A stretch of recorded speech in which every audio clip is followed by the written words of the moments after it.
فرقوں سے لوگوں کو نفرت ہے، ہمیں نفرت ہے، لیکن مسئلہ یہ ہے جب فرقوں سے نفرت کی بات کرتے ہیں تو اہل حدیث کو بھی لوگ فرقہ قرار دیتے ہیں۔ صحابہ تھے، صحابہ سے خوارج الگ ہوئے، خوارج فرقہ ہوئے کہ نہیں ہوئے؟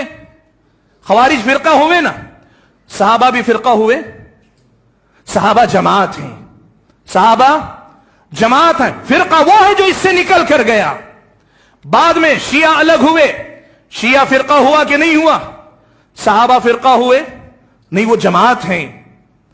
نواسب وجود میں آئے، نواسب فرقہ ہیں، صحابہ اپنی جگہ پہ قائم ہیں، وہ فرقہ ہیں، وہ جماعت ہیں۔ آپ ایک بات یاد رکھیں، ایسے ہی ایک ایک بدعت الگ الگ ایجاد ہوتی گئی، یہ سارے فرقے ہیں۔